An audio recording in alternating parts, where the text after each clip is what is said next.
Sir നമസ്കാരം. നമസ്കാരം. ശബരിമല സ്വർണ്ണക്കൊള്ളയുമായി ബന്ധപ്പെട്ട് വലിയ വലിയ വിവാദങ്ങൾ ഉയർന്നു വരുന്നു. അതുപോലെ സമാനമായി കേരളത്തെ ഞെട്ടിച്ചൊരു കേസായിരുന്നു ADM നവീൻ ബാബുവിൻ്റെ ദുരൂഹ മരണം.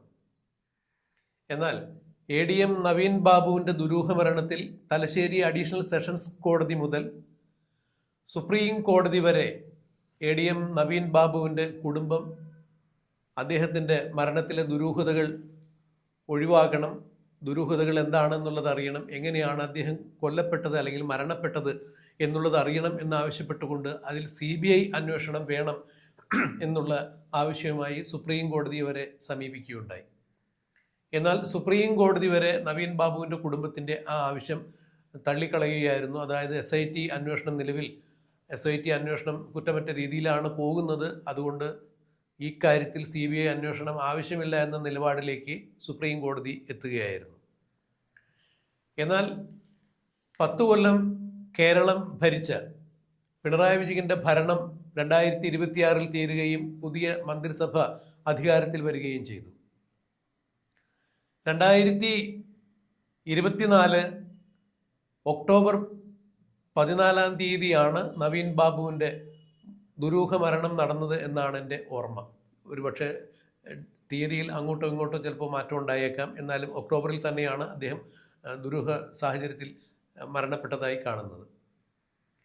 ഇപ്പോൾ കേരളത്തിൻ്റെ പുതിയ മുഖ്യമന്ത്രിയായി ശ്രീ VD സതീശൻ സത്യപ്രതിജ്ഞ ചെയ്ത് പുതിയ സർക്കാർ അധികാരത്തിൽ വന്നപ്പോൾ നവീൻ കൊല്ലപ്പെട്ട അല്ലെങ്കിൽ ദുരൂഹ സാഹചര്യത്തിൽ മരണപ്പെട്ട നവീൻ ബാബുവിൻ്റെ ഭാര്യ മഞ്ജുഷയും നവീൻ ബാബുവിൻ്റെ സഹോദരൻ പ്രവീൺ ബാബുവെല്ലാം മുഖ്യമന്ത്രിയെ കണ്ട് ഒരു നിവേദനം നൽകുകയുണ്ടായി. അദ്ദേഹത്തിൻ്റെ ദുരൂഹ മരണത്തിൽ CBI അന്വേഷണം ആവശ്യപ്പെട്ടുകൊണ്ടുള്ള ഹർജി വീണ്ടും മുന്നോട്ട് കൊണ്ടുപോകുന്നതിന് സർക്കാരിൻ്റെ ഭാഗത്തു നിന്ന് സക്രിയമായ തീരുമാനങ്ങൾ ഉണ്ടാകണം, സർക്കാരിൻ്റെ ഭാഗത്തു നിന്ന് നീതിയുക്തമായ ന്യായയുക്തമായ സഹായ സഹകരണങ്ങൾ ഉണ്ടാകണം എന്നാണ് പറഞ്ഞത്.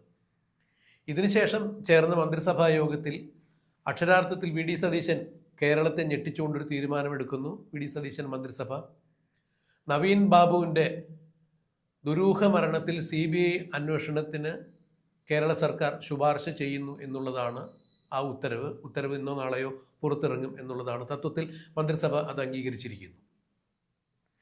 ഈ വാർത്ത പുറത്തു വന്നതിനെ തുടർന്ന് കണ്ണൂർ ജില്ലാ സെക്രട്ടറിയായ KK രാഗേഷിൻ്റെ വലിയൊരു പരാമർശം ഉണ്ടായിരുന്നു. അതായത് ഭാരതത്തിൻ്റെ പരമോന്നത കോടതിയായ സുപ്രീം കോടതി വരെ തള്ളിക്കളഞ്ഞ ഒരു ആവശ്യമാണ് ADM നവീൻ ബാബുവിൻ്റെ ദുരൂഹ മരണത്തിലുള്ള CBI അന്വേഷണം എന്നുള്ളത്.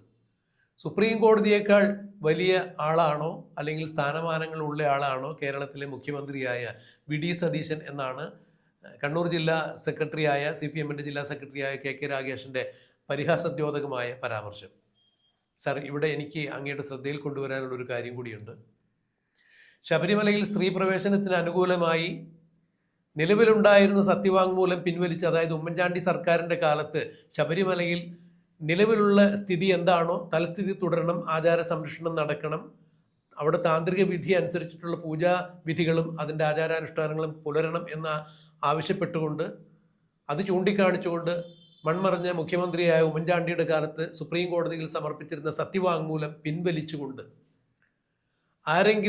ഏതെങ്കിലും സ്ത്രീകൾ ദർശന സ്വാതന്ത്ര്യം ആവശ്യപ്പെട്ടു വരികയാണെങ്കിൽ എല്ലാ പൗരന്മാർക്കും സ്വാതന്ത്ര്യം, ആരാധന സ്വാതന്ത്ര്യം ഒരുപോലെയാണ്, അത് സർക്കാരിന് നിഷേധിക്കാൻ പറ്റില്ല. അതുകൊണ്ട് ഏതെങ്കിലും സ്ത്രീകൾ ശബരിമലയിൽ ദർശനം ആവശ്യപ്പെട്ടുകൊണ്ട് വരികയാണെങ്കിൽ ദർശനം അനുവദിക്കാം എന്ന് ദേവസ്വം ബോർഡിനെ കൊണ്ട് നിലവിലുണ്ടായിരുന്ന സത്യവാങ്മൂലം അഫ്ഡാവിറ്റ് പിൻവലിച്ച് പുതിയൊരു അഫ്ഡാവിറ്റ് പിണറായി വിജയൻ കൊടുപ്പിക്കുകയുണ്ടായി. അതിനുശേഷം ശബരിമലയിലുണ്ടായ പൂജകളെല്ലാം ചരിത്രമാണ്, ജനം കണ്ടറിഞ്ഞതാണ്. പിണറായി വിജയൻ്റെ പോലീസുകാർ അവരുടെ സ്വന്തം ഉത്തരവാദിത്വത്തിൽ 2 സ്ത്രീകളെ പോലീസിൻ്റെ യൂണിഫോം ഇടിപ്പിച്ചുകൊണ്ട് രാത്രി ശബരിമലയിൽ കൊണ്ടുചെന്ന് ദർശനം നടത്തിക്കുന്ന കാഴ്ച ജനം കണ്ടതാണ്, വലിയ വിവാദമായി. എന്തായാലും 2026 നിയമസഭാ തെരഞ്ഞെടുപ്പിൽ പിണറായി വിജയൻ പടിയിറങ്ങി പോകുന്നതിന് അതും വലിയൊരു കാരണമായി എന്നുള്ളത് ചൂണ്ടിക്കാണിക്കേണ്ടിയിരിക്കുന്നു. എന്നാൽ 2024 നിയമസഭാ തെരഞ്ഞെടുപ്പ് വരുന്നതിന് മുമ്പ് ശബരിമലയിലെ സ്ത്രീ പ്രവേശം തങ്ങൾക്ക് വിനയായി, അത് ഇനി ഈ തെരഞ്ഞെടുപ്പ് ബാധിക്കും എന്ന് കണ്ട് മനസ്സിലാക്കി സുപ്രീം കോടതിയിൽ കൊടുത്തിരുന്ന ആ സത്യവാങ്മൂലം പിണറായി വിജയൻ പിൻവലിക്കുകയും പുതിയൊരു സത്യവാങ്മൂലം അവിടെ കൊണ്ടുപോയി കൊടുത്തു. അതായത് ആദ്യം ഞങ്ങൾ കൊടുത്ത സത്യവാങ്മൂലത്തിൽ ഞങ്ങൾക്ക് തെറ്റുപറ്റി, അതുകൊണ്ട് വീണ്ടും അത് പിൻവലിച്ചുകൊണ്ട് പുതിയതൊന്ന് കൊടുക്കുന്നു. ആദ്യം കൊടുത്തത് ശരിയായിരുന്നെങ്കിൽ വീണ്ടും പുതിയത് കൊടുക്കേണ്ട ആവശ്യമില്ലല്ലോ. അപ്പോൾ തെറ്റുപറ്റി എന്ന് സമ്മതിച്ചുകൊണ്ട് വീണ്ടും സുപ്രീം കോടതിയിൽ പുതിയൊരു സത്യവാങ്മൂലം കൊടുക്കുന്നു. അപ്പോൾ സുപ്രീം കോടതിയിൽ ആദ്യം എടുക്കുന്ന നിലപാടുകൾ എപ്പോഴും ശരിയായിക്കൊള്ളണം എന്നില്ല എന്ന് ഇതിലൂടെ തന്നെ വ്യക്തമാകുന്നു. അങ്ങനെയെങ്കിൽ നവീൻ ബാബുവിൻ്റെ ദുരൂഹ മരണത്തിൽ CBI അന്വേഷണം ആവശ്യപ്പെട്ടുകൊണ്ട് വീണ്ടും സുപ്രീം കോടതിയെ സമീപിക്കുന്നു.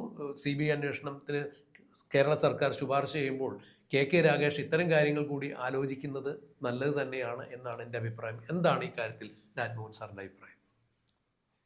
പ്രദീപ് KK രാഗേഷിൻ്റെ അഭിപ്രായത്തിൽ അവിടെ നിർത്തുകയത്. KK രാഗേഷ് എന്ന് പറഞ്ഞാൽ പിണറായി വിജയനാണ്. പിണറായി വിജയൻ എന്ന് പറഞ്ഞാൽ കമ്മ്യൂണിസ്റ്റ് പാർട്ടിയാണ്. കമ്മ്യൂണിസ്റ്റ് പാർട്ടി എന്ന് പറഞ്ഞാൽ MA ബേബിയും MV ഗോവിന്ദനും എല്ലാം ഉൾപ്പെട്ടതാണ്. എല്ലാവരും ഞങ്ങളുടെ അഭിപ്രായമാണെന്ന് പറയാൻ പറ്റും. കാരണം PP ദിവ്യയുടെ കാര്യത്തിൽ പാർട്ടി സംഘടിച്ച് വന്നിരിക്കുകയാണ്. ഇപ്പോൾ ചെഗോരിയൊന്നും മരിച്ചു പോയിട്ടില്ലായിരുന്നു, ഇപ്പോൾ ഇവിടെ വന്നേനെ, കണ്ണൂർ വന്നേനെ. അതുപോലെയാണ് ഒരു PP ദിവ്യയുടെ സേവനങ്ങളെക്കുറിച്ച് പറയുന്നത്.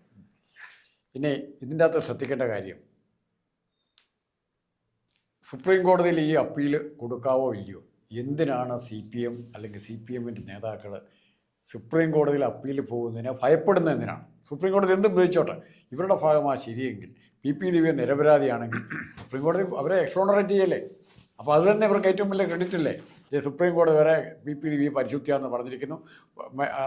മരിച്ചു കഴിഞ്ഞാൽ, കുറേ നാൾ കഴിഞ്ഞ് മരിച്ചു കഴിഞ്ഞാൽ മദർ തെരേസയ്ക്ക് പകരം സെയിൻറ്റ് PP ദിവ്യ എന്നുള്ള പേര് വേണേൽ കൊടുക്കാം. ഇതെല്ലാം അവർക്ക് ചെയ്തില്ലേ? അപ്പോൾ സുപ്രീം കോടതിയിൽ ആരെങ്കിലും പോകുന്നുണ്ടെങ്കിൽ, സതീശൻ്റെ ഗവൺമെൻറ് പോകുന്നുണ്ടെങ്കിൽ അതിനെ പ്രോത്സാഹിപ്പിക്കുകയല്ലേ വേണ്ടേ? സത്യം പുറത്ത് വരുമെങ്കിൽ, മറിച്ച് സത്യമാണെങ്കിൽ അവരുടെ ഭാഗത്ത്, മറിച്ച് PP ദിവ്യയോ അല്ലെങ്കിൽ അതിനേക്കാൾ വലിയ മുകളിലുള്ളവർക്കോ നവീൻ ബാബുവിൻ്റെ മരണവുമായി ഏതെങ്കിലും തരത്തിൽ ബന്ധമുണ്ടെങ്കിൽ ഭയപ്പെടും. ആ ഭയമാണ് CBI അന്വേഷണത്തെ എതിർക്കുന്നതിന് ഇവരെ പ്രേരിപ്പിക്കുന്നത്. അല്ല, ഹൈക്കോടതിയിലടക്കം ഈ കേസ് വിചാരണ നടക്കുന്ന സമയത്ത് നവീൻ ബാബുവിൻ്റെ കുടുംബം ഉന്നയിക്കാത്ത കാര്യങ്ങളൊക്കെയാണ് അഭിഭാഷകൻ ഉന്നയിച്ചപ്പോൾ അത് സർക്കാരിൻ്റെ സ്വാധീനം മൂലം അവർക്ക് വേണ്ടി ഹാജരായ, അതായത് നവീൻ ബാബുവിന് വേണ്ടി ഹാജരായ അഭിഭാഷകന്മാരെ വരെ സ്വാധീനിച്ച് ചില കളികൾ കളിച്ചത് കേരളം കണ്ടതാണ്. മധുവിൻ്റെ അട്ടപ്പാടിയിലെ മധുവിൻ്റെ മരണത്തിൽ തന്നെ നടന്നോ? അതെ. അപ്പോൾ ഈ സാറ് നേരത്തെ പറഞ്ഞതുപോലെ ഇവരുടെ മടിയിൽ കനമില്ലെങ്കിൽ പിന്നെ എന്തിനാ വഴിയിൽ ഭയക്കുന്നത്? നീതിയുക്തമായൊരു അന്വേഷണം നടക്കട്ടെ, ഞങ്ങളുടെ കൈകൾ ശുദ്ധമാണ് എന്ന് മുഖ്യമന്ത്രി പിണറായി വിജയൻ ഒരിക്കൽ നിയമസഭയിൽ തൻ്റെ കൈകൾ ഉയർത്തി കാണിച്ചുകൊണ്ട് പറയുന്നുണ്ട്, ഈ കൈകൾ ശുദ്ധമാണ്, അതുകൊണ്ട് എനിക്ക് ആരെയും ഭയപ്പെടേണ്ടതില്ല എന്ന് പറഞ്ഞതുപോലെ നവീൻ ബാബുവിൻ്റെ ദുരൂഹ മരണത്തിൽ CPMനോ CPMൻ്റെ നേതാക്കന്മാർക്കോ കണ്ണൂർ ലോബിക്കോ എന്ന് വിശേഷിപ്പിക്കപ്പെടുന്ന ആളുകൾക്കോ യാതൊരു തരത്തിൽ പങ്കില്ല എന്നുണ്ടെങ്കിൽ എന്തുകൊണ്ടാണ് ആ കുടുംബത്തിൻ്റെ ആവശ്യം അംഗീകരിക്കാൻ ഇവർ മടി കാണിക്കുന്നത്? ഇപ്പോൾ ശബരിമലയിൽ സ്പെഷ്യൽ ഇൻവെസ്റ്റിഗേഷൻ ടീമിൻ്റെ അന്വേഷണം നടക്കുന്നു. ആദ്യഘട്ടത്തിലെല്ലാം അന്വേഷണം വളരെ നല്ല രീതിയിൽ നടക്കുന്നു. പിന്നീട് CPMൻ്റെ നോമിനി ആയിരുന്ന ദേവസ്വം കമ്മീഷണറായിരുന്ന ദേവസ്വം പ്രസിഡന്റായിരുന്ന N വാസുവിലേക്കും CPMൻ്റെ കോന്നി മുൻ MLA ആയിരുന്ന പത്മകുമാറിലേക്കുമെല്ലാം അന്വേഷണം നീണ്ടു ചെന്നപ്പോൾ SIT അന്വേഷണം പിന്നീട് മന്ദീഭവിച്ചു പോകുന്ന കാഴ്ചയാണ് കണ്ടത്. മാത്രമല്ല, അന്ന് അറസ്റ്റ് ചെയ്ത് ജയിലിൽ അടച്ച ആളുകളിൽ 99.9% ആളുകളും CPM അനുഭാവികളും CPMൻ്റെ നേതാക്കളും തന്നെയായിരുന്നു. പിന്നീട് അവിടെ നിന്ന് അങ്ങോട്ട് അന്വേഷണം മുന്നോട്ട് പോയില്ല എന്നുള്ളത് നാം കേരളം കണ്ടറിഞ്ഞ കാര്യം തന്നെയാണ്. അപ്പോൾ ആ SIT അന്വേഷണത്തിൽ പറ്റിയ ഏറ്റവും വലിയ പോരായ്മയെന്ന് സാധാരണക്കാർ ജനം ചൂണ്ടിക്കാണിക്കുന്നത് 90 ദിവസം കഴിഞ്ഞിട്ടും ഈ അറസ്റ്റ് ചെയ്ത ആളുകൾക്കെതിരെ, പ്രതികൾക്കെതിരെ ഒരു കുറ്റപത്രം സമർപ്പിക്കാൻ പോലും SITക്ക് സാധിച്ചില്ല. ആ SIT കുറ്റപത്രം അവിടെ ഹാജരാക്കാത്തതിൻ്റെ പേരിൽ ഈ പ്രതികളെല്ലാം ജാമ്യം കിട്ടി ഇറങ്ങിപ്പോകുന്ന കാഴ്ചയും കണ്ടു. അതിന് SIT അന്ന് പറഞ്ഞത് കൂടുതൽ പ്രതിരോധം തീർത്ത് ഒരു കാരണവശാലും ഈ കുറ്റവാളികൾ ഇനി ജയിലിൽ പുറത്തിറങ്ങാത്ത രീതിയിൽ സമഗ്രമായ കുറ്റപത്രം സമർപ്പിക്കുന്നതിന് വേണ്ടി ആണ് ഇത്രയും കാലതാമസം നേരിട്ടത് എന്ന് പറയുന്നു. ഇന്നിപ്പോൾ ആ കേസിൻ്റെ മെറിറ്റ് എവിടെ എത്തി നിൽക്കുന്നു എന്നുള്ളത് പരിശോധിക്കപ്പെടേണ്ടത് തന്നെയാണ്. സമാനമായ രീതിയിൽ SIT നടത്തിയ അന്വേഷണത്തിൽ നവീൻ ബാബുവിൻ്റെ കാര്യത്തിൽ ഒരു ഡസനിലധികം വീഴ്ചകളാണ് കുടുംബം ചൂണ്ടിക്കാണിച്ചിരുന്നത്. അന്ന് കണ്ണൂർ ജില്ലാ കളക്ടറായിരുന്ന അരുൺ വിജയനും ഈ കേസിൽ ഏകപ്രതി എന്ന് പോലീസ് കണ്ടെത്തിയ പ്രേരണ കുറ്റം ചുമത്തി അറസ്റ്റ് ചെയ്ത് ഏതാണ്ട് 15 ദിവസത്തോളം ജയിലിലടച്ച PP ദിവ്യയുടെയും കണ്ണൂർ ജില്ലാ കളക്ടറായ അരുൺ K വിജയൻ്റെയും ഫോൺ ഒരു കാരണവശാലും അതിൻ്റെ ഫോൺ റെക്കോർഡ്സുകളൊന്നും തന്നെ ഹാജരാക്കിയിട്ടില്ല. കളക്ടറുടെ ഒരു ഫോൺ മാത്രമാണ് കസ്റ്റഡിയിലിരിക്കുന്നത്. PP ദിവ്യ ഉപയോഗിച്ചിരുന്ന പേഴ്സണൽ ഫോൺ കിട്ടിയിട്ടില്ല. ഈ ഫോണിൻ്റെ കോൾ റെക്കോർഡ്സ് ഹാജരാക്കിയിട്ടില്ല. കണ്ണൂർ റെയിൽവേ സ്റ്റേഷനിൽ വെച്ച് നവീൻ ബാബു ട്രെയിൻ കയറാൻ വന്നു എന്ന് പറയുന്ന സ്ഥലത്ത് CCTV ദൃശ്യങ്ങൾ ഹാജരാക്കിയിട്ടില്ല. ക്വാർട്ടേഴ്സിന് പുറത്തുമുള്ള CCTV ദൃശ്യങ്ങൾ ഹാജരാക്കിയിട്ട് ഇതുപോലെ 100 ദുരൂഹതകളാണ്. അവസാനം നവീൻ ബാബുവിനെ കണ്ടു എന്ന് പറയുന്ന ഡ്രൈവർ ഷംസുദ്ദീനെ ചോദ്യം ചെയ്തതിന്റെ മൊഴികളില്ല. പരിയാരം മെഡിക്കൽ കോളേജിലെ ജോലിക്കാരനായിരുന്ന പ്രശാന്തന്റെ ഈ പെട്രോൾ പമ്പിന്റെ NOC അനുവദിക്കുന്നതുമായി ബന്ധപ്പെട്ട് കൈക്കൂലി വാങ്ങി എന്ന് പറയുന്ന നവീൻ ബാബുവിന്റെ മുമ്പിൽ കൊടുത്തിരുന്ന പെട്രോൾ ബങ്കിന്റെ പാർട്ട്ണർഷിപ്പ് ഡീഡ് കാണുന്നില്ല. അതിൽ മറ്റ് പ്രശാന്തിനോടൊപ്പം ആരായിരുന്നു പിന്നെ ഒരു പാർട്ട്ണർ എന്നുള്ള വിവരങ്ങളെല്ലാം കാണുന്നില്ല. ഇങ്ങനെ നിരവധി കാര്യങ്ങൾ നവീൻ ബാബുവിന്റെ കുടുംബം ചൂണ്ടിക്കാണിച്ചിരിക്കുന്നു. ഇതെല്ലാം SIT ഹാജരാക്കിയിട്ടുള്ള വലിയ പോരായ്മ തന്നെ ആ കേസിലുണ്ടായിരിക്കും. ഇതെല്ലാം ചൂണ്ടിക്കാണിച്ചുകൊണ്ടാണ് അവർ ഒരു CBI അന്വേഷണം ആവശ്യപ്പെടുന്നത്. അത് സർക്കാരിന്റെ ഭാഗത്ത് നിന്നും വീഴ്ചയാണ്. സർക്കാരാണ് SITയെ രൂപീകരിച്ചതും SITയെ ചുമതലപ്പെടുത്തിയതും. അപ്പോൾ SIT വീഴ്ച വരുത്തിയിട്ടുണ്ടെങ്കിൽ അത് സർക്കാരിന്റെ വീഴ്ച തന്നെയാണ്. ആഭ്യന്തര വകുപ്പ് മന്ത്രി എന്ന രീതിയിൽ പിണറായി വിജയന്റെ വീഴ്ച തന്നെയാണ്. അപ്പോൾ ആ കാര്യങ്ങൾ ചൂണ്ടിക്കാണിച്ചുകൊണ്ട് വീണ്ടും അതൊരു സമഗ്രമായ അന്വേഷണം CBIയുടെ ഭാഗത്ത് നിന്ന് വേണം എന്ന് VD സതീശൻ സർക്കാർ ആവശ്യപ്പെടുമ്പോൾ ഇവരെന്തിനാ പിന്നെ ഇത്രത്തോളം വിരളി പിടിക്കുന്നത് എന്ന് മനസ്സിലാകുന്നില്ല. KK രാഗേഷിന്റെ ബുദ്ധിയിലേക്ക് അല്ലെങ്കിൽ ഓർമ്മയിലേക്ക് ശബരിമലയിൽ ആദ്യം കൊടുത്ത അഫിഡാവിറ്റ് പിണറായി വിജയൻ സർക്കാരിന് തെറ്റുപറ്റി എന്ന് പറഞ്ഞുകൊണ്ട് പിൻവലിച്ച കാര്യം രാഗേഷ് ഇപ്പോഴും ഓർക്കുന്നുണ്ടോ എന്നുള്ളത് പൊതുജനം ചോദിക്കുന്ന കാര്യം തന്നെയാണ്. അപ്പോൾ മടിയിൽ കനവില്ലെങ്കിൽ പിന്നെ എന്തിനാണ് ഈ വഴിയിൽ ഭയക്കുന്നത്? മാത്രമല്ല നവീൻ ബാബുവിന്റെ കുടുംബം അവർ പരമ്പരാഗത കമ്മ്യൂണിസ്റ്റ് കുടുംബം തന്നെയാണ്. ഒരു കമ്മ്യൂണിസ്റ്റുകാരനോട് കമ്മ്യൂണിസ്റ്റ് പ്രസ്ഥാനം ഇത്തരത്തിൽ പ്രതികരിക്കുമ്പോൾ മറ്റാരോട് എങ്ങനെ പ്രതികരിക്കും എന്നുള്ളത് ചിന്തിക്കേണ്ടത് തന്നെയല്ലേ? എനിക്കൊരു സംശയമുള്ളതുകൊണ്ടിരിക്കുകയാണ്. എനിക്ക് പുരാണങ്ങൾ അത്ര നിശ്ചയമില്ല. ഈ പുരാണങ്ങളിലെ ശൂർപ്പണക, താടക, അങ്ങനെ കുറേ കഥാപാത്രങ്ങളുണ്ട്. ശ്രീകൃഷ്ണനെയൊക്കെ ദ്രോഹിക്കാൻ ഏറ്റവും കൂടുതൽ. ഇതിൽ ആരാ ഏറ്റവും കൂടുതൽ ക്രൂര? അങ്ങനെ ചോദിച്ചു കഴിഞ്ഞിട്ടുണ്ടെങ്കിൽ എനിക്കും ഒരു വാക്കിൽ ഉത്തരം പറയാൻ സാധിക്കില്ല. അവരുടെയൊക്കെ എന്താണ്, നമ്മൾ പുരാണങ്ങളുമായിട്ട് ബന്ധപ്പെട്ട് കാര്യങ്ങൾ പറയുമ്പോൾ അവതാര ഉദ്ദേശം സാർത്ഥകമാക്കുന്നതിന് വേണ്ടി, അത് അവതാര ലക്ഷ്യം പൂർത്തീകരിക്കുന്നതിന് വേണ്ടി താടകയായിട്ടും ശൂർഭണകയായിട്ടും മന്ദരയായിട്ടും എല്ലാം ഒരുപാട് കഥാപാത്രങ്ങൾ വരും. അവരുടേതായിട്ടുള്ള നിയോഗങ്ങൾ സമർത്ഥമായി അവിടെ അഭിനയിച്ച് തീർക്കുന്നത് നമ്മൾ കണ്ടിട്ടുണ്ട്. അപ്പോൾ ഓരോരുത്തർക്കും ഓരോ രീതിയിലുള്ള ദൗത്യങ്ങൾ അവിടെ ഉണ്ടാകാം. സാറ് ചോദിച്ചു വന്നതിൻ്റെ സാങ്കത്യം എനിക്ക് മനസ്സിലായി. ഇവിടെ നവീൻ ബാബുവിൻ്റെ മരണവുമായി ബന്ധപ്പെട്ട് നമ്മൾ ഏറ്റവും കൂടുതൽ പ്രതിക്കൂട്ടിൽ നിർത്തിയിരിക്കുന്ന ഒരു PP ദിവ്യയാണ്. കാരണം PP ദിവ്യയെ താൻ ഒറ്റപ്രതി ആ കേസിൽ PP ദിവ്യ മാത്രമേ ഉള്ളൂ. നവീൻ ബാബുവിൻ്റെ റിട്ടയർമെൻറ്റ് ചടങ്ങിലേക്ക് ക്ഷണിക്കപ്പെടാതെ കയറി വരികയും സർക്കാർ ഉദ്യോഗസ്ഥരുടെ കാര്യങ്ങൾ എപ്പോൾ വേണമെങ്കിലും മാറിമറിയാം, 2 ദിവസത്തിനുള്ളിൽ അറിയാമെന്നൊക്കെ അവിടെ പ്രസംഗിച്ച് വെല്ലുവിളിക്കുന്ന രീതിയിൽ ചാടിത്തുള്ളി ഇറങ്ങിപ്പോകുന്ന PP ദിവ്യയെ ലോകം മുഴുവൻ തത്സമയം കണ്ടതാണ്. ഇത്രത്തോളം അഹങ്കാരവും ധാർഷ്ട്യവും കലർന്ന ഒരു നേതാവിനെ എങ്ങനെയാണ് ജനങ്ങൾ സഹിക്കുക എന്നുള്ളതാണ് അവരുടെ അന്നത്തെ ശാരീരിക ഭാഷയും അവർ പ്രയോഗിച്ച ഭാഷയൊക്കെ കണ്ടപ്പോൾ മനസ്സിലായത്.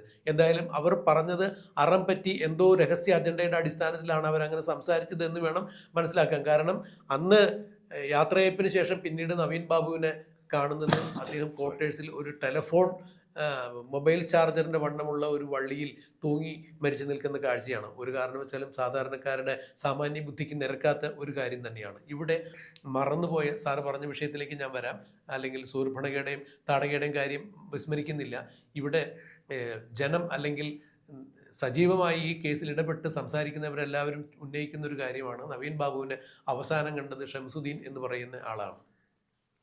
എന്തുകൊണ്ടാണ് ഷംസുദ്ദീൻ എന്ന് പറയുന്ന ആളെ ചോദ്യം ചെയ്ത് കൃത്യമായി മൊഴി രേഖപ്പെടുത്താൻ സാധിക്കാതെ പോയത്? അതുപോലെ പ്രശാന്തിനെ കൃത്യമായി തന്നെ കസ്റ്റഡിയിലെടുത്ത് ചോദ്യം ചെയ്ത് കഴിഞ്ഞാൽ ആരാണ് പ്രശാന്തിനൊപ്പം ഉണ്ടായിരുന്ന പെട്രോൾ ബങ്ക് പാർട്ട്ണർ? ഇത്തരം കാര്യങ്ങളിലേക്കൊക്കെ വെളിച്ചം വീശുന്ന നിരവധി ദുരൂഹതകൾ ഇതിലുണ്ട്. മാത്രമല്ല കളക്ടർ അരുൺ K. വിജയനും PP ദിവ്യയും തമ്മിലുണ്ടായിരുന്ന ബന്ധം എന്താണ്? അവരുടെ ഫോൺ സംഭാഷണങ്ങൾ പരിശോധിച്ചു കഴിഞ്ഞാൽ കൃത്യമായി അതിൻ്റെ ഏതെങ്കിലും തരത്തിൽ തെളിവുകൾ കിട്ടും. മാത്രമല്ല നവീൻ ബാബുവിൻ്റെ മൃതദേഹം ദഹിപ്പിക്കാൻ പാടില്ല എന്ന് പല സാമൂഹ്യ സംഘടനാ നേതാക്കന്മാരും വിളിച്ചു പറയുകയും പല സാമൂഹ്യ പ്രവർത്തകർ ആവശ്യപ്പെടുകയും ചെയ്തിട്ടും എന്തുകൊണ്ടാണ് അന്ന് കണ്ണൂരിലെ ജില്ലാ നേതൃത്വം ഉണ്ടായിരുന്ന MP ജയരാജൻ മൃതദേഹത്തോടൊപ്പം യാത്ര ചെയ്ത് കണ്ണൂരിൽ നിന്നും പത്തനംതിട്ടയിലേക്ക് മലയാളപ്പുഴയിലേക്ക് നവീൻ ബാബുവിൻ്റെ കുടുംബത്തിൽ വന്ന് ഇടാപിടിയെന്ന് ആ മൃതദേഹം ദഹിപ്പിക്കുന്നതിനുള്ള പരിപാടികൾ ചെയ്യുകയും മൃതദേഹം ദഹിപ്പിച്ചു എന്ന് ഉറപ്പുവരുത്തിയിട്ട് അദ്ദേഹം മടങ്ങുകയും ചെയ്തു? ഇതിലൊക്കെ വലിയ ദുരൂഹതകളുണ്ട്. കാരണം കണ്ണൂരിന് വെളിയിൽ എവിടെയെങ്കിലും ആയിരിക്കണം നവീൻ ബാബുവിൻ്റെ മൃതദേഹം പോസ്റ്റ്മോർട്ടം ചെയ്യേണ്ടത് എന്ന് ബന്ധുക്കൾ ആവശ്യപ്പെട്ടിട്ട് അവർ ചെല്ലുന്നതിന് മുമ്പ് പരിയാരം മെഡിക്കൽ കോളേജിലെ മൃതദേഹം പോസ്റ്റ്മോർട്ടം ചെയ്യുന്നു, ഇൻക്വസ്റ്റ് നടക്കുന്ന സമയത്ത് ഞങ്ങളുടെ സാന്നിധ്യത്തിലായിരിക്കണം എന്ന് പറഞ്ഞിട്ട് അവരെത്തുന്നതിന് മുമ്പ് ഇതെല്ലാം ചെയ്തു എന്ന് പറയുമ്പോൾ അതിൽ കൃത്യമായ ഒരു ദുരൂഹതയുണ്ട് എന്ന് തന്നെ കുടുംബം ആക്ഷേപം ഉന്നയിക്കുന്നു. ഈ ആക്ഷേപം തന്നെയാണ് പൊതുസമൂഹത്തിനുള്ളത്. മാത്രമല്ല കുടുംബത്തിലും ഔദ്യോഗിക ജീവിതത്തിലും നവീൻ ബാബുവിന് ആത്മഹത്യ ചെയ്യേണ്ടതായ യാതൊരു കാര്യവും ഉണ്ടായിരുന്നില്ല. ഏതാണ്ട് 26 വർഷത്തിലധികം സീനിയോറിറ്റി ഉണ്ടായിരുന്ന ഒരു മുതിർന്ന ഉദ്യോഗസ്ഥൻ എന്ന രീതിയിൽ പി ദിവ്യ ഇങ്ങനെ ഉന്നയിക്കുന്ന ചില ആക്ഷേപങ്ങൾ കേട്ടുകൊണ്ട് ആത്മഹത്യ ചെയ്യാനുള്ള ഒരു നിലവാരത്തിലായിരുന്നില്ല നവീൻ ബാബു. നല്ല മനോധൈര്യമുള്ള ആൾ തന്നെയായിരുന്നു. ഔദ്യോഗിക ജീവിതത്തിൽ പിണറായി വിജയൻ തന്നെ നല്ല ഉദ്യോഗസ്ഥനെന്ന് സർട്ടിഫിക്കറ്റ് കൊടുത്ത നവീൻ ബാബുവിന് ഒരു കാരണവശാലും ആത്മഹത്യ ചെയ്യേണ്ട കാര്യം ഉണ്ടായിരുന്നില്ല. അങ്ങനെയെങ്കിൽ തീർച്ചയായും അദ്ദേഹത്തിൻ്റെ മരണത്തിന് പിന്നിൽ ചില ദുരൂഹതകളുണ്ട്. ഈ ദുരൂഹതകൾ അഴിക്കണമെന്ന് ആവശ്യപ്പെട്ടുകൊണ്ട് കുടുംബം CBI അന്വേഷണം ആവശ്യപ്പെടുമ്പോൾ എന്തിനാണ് പിണറായി വിജയൻ്റെ പ്രസ്ഥാനം ഇതിന് ഇത്രത്തോളം ഇടങ്കോലിട്ട് നിൽക്കുന്നതെന്ന് മനസ്സിലാക്കാൻ കഴിയുന്നില്ല. വീണ്ടും പറയുന്നത് ഇതിൽ ഏറ്റവും മോശക്കാരി രാജേന്ദ്രനാണ്. ഇപ്പോഴും ഏത് ജീവിച്ചിരിക്കുന്നു. അത് പറയുന്നതിനാണോ താങ്കൾ ഈ താടകയുടെയും പൂതനയുടെയും തീർച്ചയായിട്ടും ശൂർപ്പണകയുടെയൊക്കെ ഉദാഹരണം ഏത് ജീവിച്ചിരിക്കുന്നു? അത് രാജേന്ദ്രൻ്റെ കഴിവുകേടാണ്. മറിച്ച് ആന്തൂർ സാജൻ ഇല്ലെന്ന് പി കെ ശ്യാമള. അപ്പോൾ ഇതിൽ കുറേ വനിതാ കഥാപാത്രങ്ങളുണ്ട്. അപ്പോൾ CPM ഇപ്പോൾ പഠനം നടത്തിക്കൊണ്ടിരിക്കുകയാണ്. എന്തുകൊണ്ട് തോറ്റു എന്നുള്ള അന്വേഷണം ഇത്തരം വനിതാ രത്നങ്ങളിൽ തന്നെ ആദ്യം തുടങ്ങട്ടെ. ഈ തോൽവിയുടെ കാരണം അവർ തന്നെ പറയും, അവരുടെ പ്രവൃത്തി പറയും. ഈ MV ജയരാജന് ഇവരെ സ്വീകരിക്കാൻ പോയിട്ടുണ്ടെങ്കിൽ PP ദിവ്യയെ ജയിലിൽ നിന്ന് സ്വീകരിക്കാൻ പോവുകയും നവീൻ ബാബുവിൻ്റെ ഡെഡ് ബോഡി അടക്കാൻ വേണ്ടി വളരെ പെട്ടെന്ന് നടക്കാൻ വേണ്ടി മലയാളപ്പുഴയ്ക്ക് പോവുകയും ചെയ്ത MV ജയരാജൻ നാളെ ചോദ്യം ചെയ്യപ്പെടേണ്ടത് സമൂഹത്തിൻ്റെ മുമ്പിൽ ചോദ്യം ചെയ്യപ്പെടേണ്ടവൻ തന്നെയാണ്. അല്ല, ഇതിലൊന്നും ഇവര് ന്യായയുക്തമായ കാര്യങ്ങളാണ് ഇവർ പാർട്ടിയുടെ ഭാഗത്തു നിന്ന് ചെയ്തത് എന്നുണ്ടെങ്കിൽ പിന്നെ എന്തുകൊണ്ടാണ് ഇവർ CBI അന്വേഷണം വായിക്കുന്നത്? അവർ വരട്ടെ, അന്വേഷിക്കട്ടെ, പോകട്ടെ എന്ന് എന്തുകൊണ്ട് ഇവർക്ക് അങ്ങനെ പറയാൻ സാധിക്കുന്നില്ല? അല്ലെങ്കിൽ CBI അന്വേഷണം വരുമ്പോൾ അകാരണമായി ഒരു തെറ്റും ചെയ്യാത്ത ആളുകളെ CBI ചോദ്യം ചെയ്യുകയും അതിൻ്റെ പേരിൽ അറസ്റ്റ് ചെയ്ത് അകത്തിടുകയൊക്കെ ചെയ്യുന്ന സാഹചര്യം എവിടെയാണ് ഉണ്ടായിട്ടുള്ളത്? അപ്പോൾ തീർച്ചയായും പൊതുജനത്തിൻ്റെ മുന്നിൽ, പൊതുജനത്തിൻ്റെ കണ്ണിൽ പൊടിയിട്ടുകൊണ്ട് ഏതെങ്കിലും തരത്തിൽ ഇവർ ഇത്തരം പ്രസ്താവനകൾ നടത്തുമ്പോൾ ഒരു കാര്യം ഉറപ്പാണ്, തീയില്ലാതെ പുകയുണ്ടാകില്ല എന്നുള്ളൊരു ചൊല്ലുണ്ട്. അതുപോലെ ഇവിടെ എവിടെയൊക്കെയോ തീ ഏതൊക്കെ പുകമറയ്ക്കുള്ളിൽ ഒതുങ്ങി നിൽക്കുന്നുണ്ട്. അത് എന്താണെന്നുള്ളത് കണ്ടെത്താൻ ഈ CBI അന്വേഷണം കൂടിയേ തീരൂ. തെറ്റ് ചെയ്തവരുണ്ടെങ്കിൽ അവർ തീർച്ചയായും ശിക്ഷിക്കപ്പെടണം. ഉപ്പ് തിന്നവൻ വെള്ളം കുടിക്കണം. അത് സാറ് നേരത്തെ പറഞ്ഞതുപോലെ താടകയായാലും പൂതനയായാലും അവതാര ലക്ഷ്യം പൂർത്തിയാക്കിയിട്ടുണ്ടെങ്കിൽ തീർച്ചയായും അവതാരം സാർത്ഥമാക്കുന്നതിനൊരു ഒരു അവതാരമൂർത്തി ഉണ്ടാവും. അതിൻ്റെ നീതിയുക്തമായ നിയമപരമായ നടപടികൾ അവിടെ ഉണ്ടാകണം. സത്യം ജയിക്കണം.